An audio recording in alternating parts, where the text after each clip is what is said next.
will say.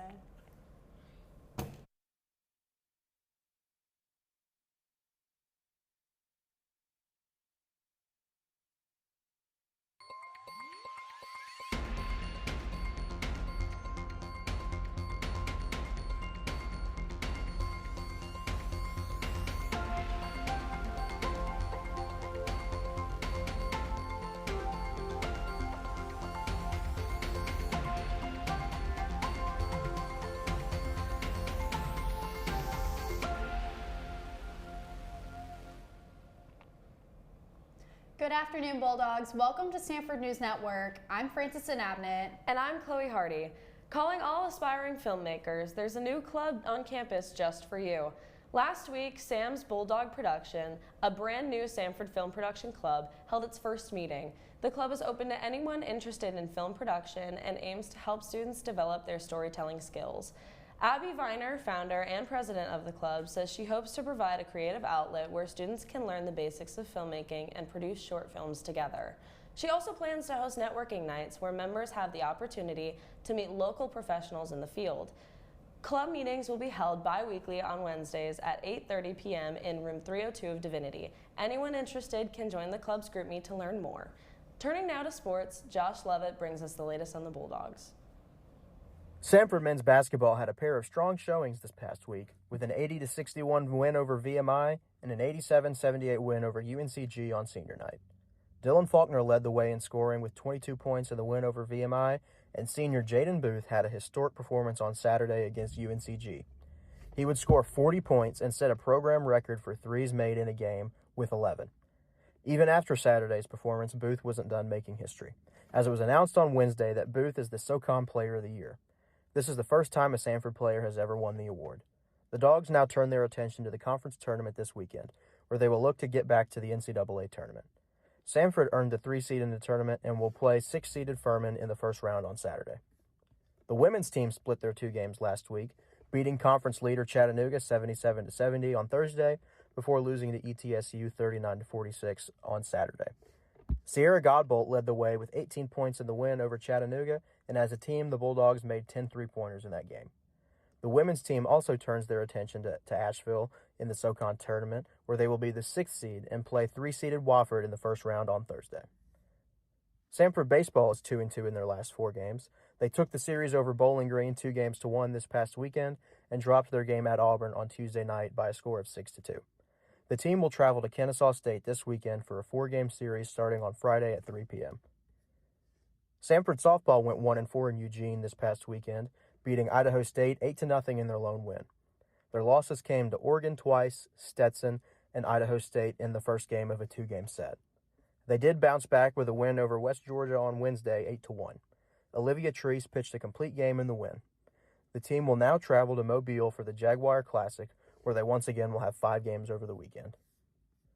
That's all for this week. We wish our basketball teams good luck this weekend in the conference tournament, and we will have more sports news after spring break. Samford Track and Field continued its dominance at the Southern Conference Championships this weekend. The Bulldogs captured both the men's and women's titles for the 7th straight year. Katie Newsom spoke with 2 athletes who led the way in the men's high jump, finishing 1st and 2nd. Hi, my name is Arthur Chitty. I'm a junior here at Samford, and I'm from Mobile, Alabama. Hi, I'm Darren Moore. I'm a senior here at Samford, and I'm from Trussville, Alabama. And we're both high jumpers. Something I remember most from this past indoor conference meet is, the journey all the way up to Lexington, Virginia. We take a 55 passenger bus? Yep. 55 passenger bus from here in Birmingham all the way to Lexington, Virginia. It's about a 13-hour round trip. It's how we get tight with our team, A lot of our best friends are on the team. Jaggard, he's my roommate. He's like a brother to me. Time with him on the bus, too, is something I look forward to.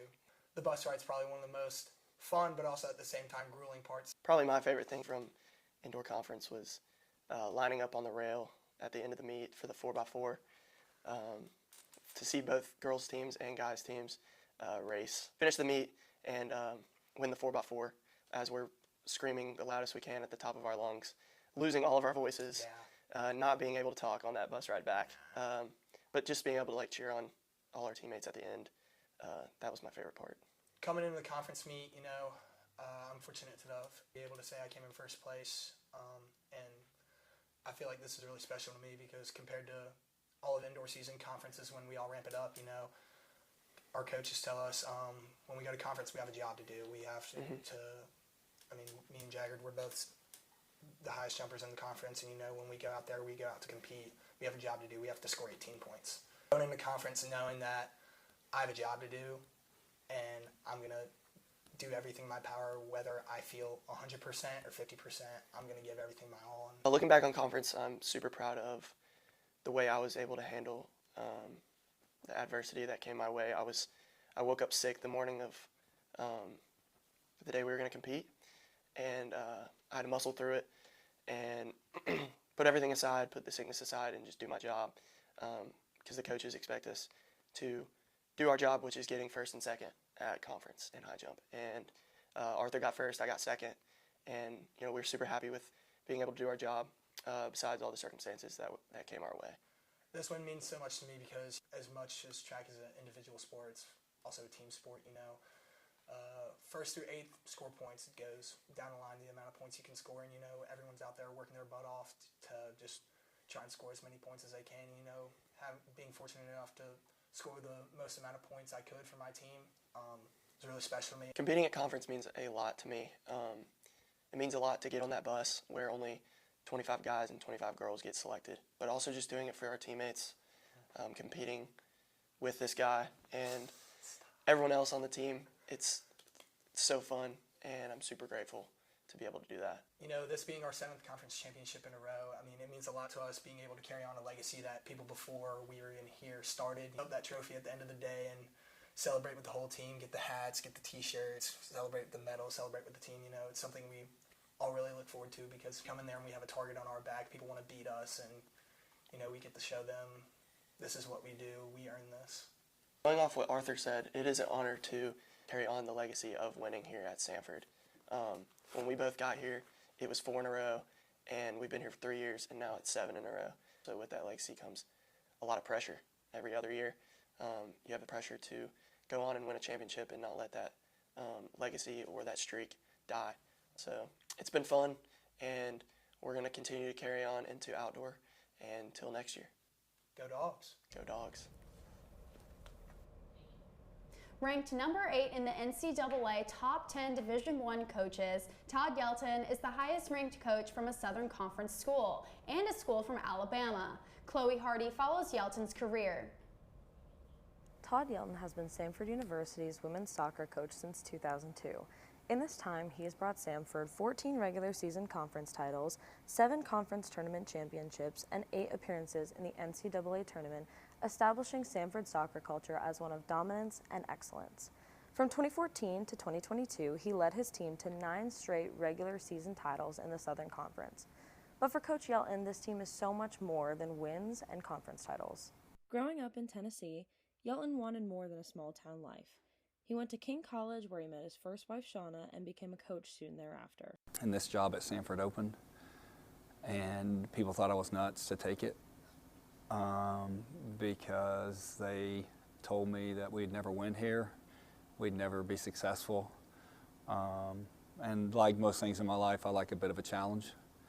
And if you would have told me when I took the job 24 years ago that the amount of memories that we would create, championships we'd won, hopefully more importantly the lives that we've changed, I couldn't have fathomed all that would happen. Yelton says that his team is grounded in humility. These qualities that he teaches his players are shown on and off the field and noticed by everyone on Samford's campus, including Joey Mullins, Samford Assistant Athletic Director for Sports Information. I think he makes an impact on the entire university, and just the way he leads his program, the way he just represents the university and the soccer program. The road to becoming who Yelton is today didn't come without struggle. When my first wife passed away from cancer, first people who noticed I changed was my family. And then the second group who noticed I changed was my players, right? But I also think they had a lot to do with that because they loved me through that, So this is the best version of me. I'm not sure that's a great version, but this is the best version of me. And they have shaped me hopefully as much as we have shaped them. I've loved this university, and it's loved me back, you know, and raised my kids here. Went through the hardest days of my life here.